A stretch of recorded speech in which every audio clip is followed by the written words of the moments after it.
And welcome back. It's time for this week's Capitol Report with Pat McGuigan of CapitolBeatOK.com. Pat, you have often reported on choice in education and on public charter schools, including KIPP.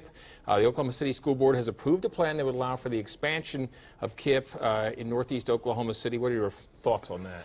Well, in the end, the board approved a compromise approach that will allow KIPP to move forward with plans to add elementary in the 2017 cycle and then to add a high school in the 2018 cycle. Now, if it was up to Pat McGuigan, that would happen next week, but it's not up to me.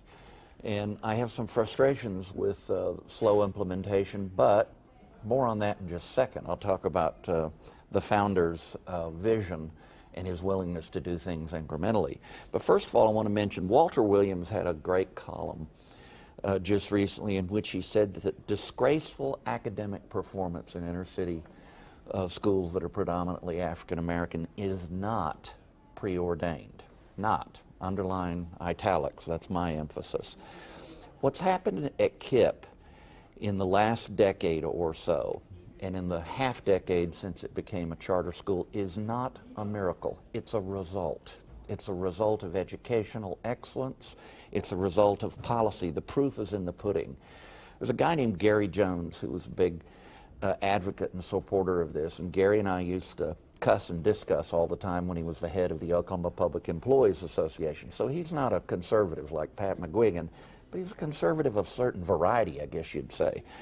He's a Boy Scout leader, and he understands the kind of strictures you have in the Scouts and the whole idea of, you know, doing a fire right has to be done right regardless of your opinion of that. Well, teaching and instruction is a creative process yet, but it also has a certain discipline to it.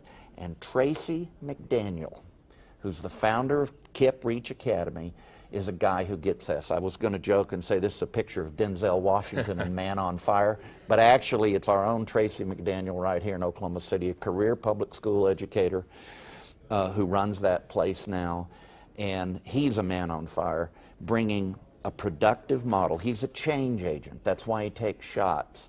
Now, for Pat McGuigan, I'd implement this next week, but Tracy has acumen, he has wisdom, and he's worked slowly to make that school better and better, and so he was willing to accept and work with this slow motion approach, and I'll tell you what, I see nothing but brightness for the future on the northeast side, thanks to the elevation of that model in that school. Oh, it's exciting to see that happen. Well, the big news in politics this week, of course, is the fact that Donald Trump was named the Republican Party's official presidential candidate for November. Now, you have long been critical of Mr. Trump. Give us some quick observations. I'm still critical of him. Yeah. I liked Willie Robertson's prayer for the folks in Louisiana. I like Paul Ryan's substance, Michael Mukasey, the former Attorney General. I'll be fascinated to see if Donald Trump gets any bump, you know, the old expression, meaning any improvement in his standing in the polls as a result of this. But Trump is, as Michael Gerson put it, still settling scores. He's still Donald Trump.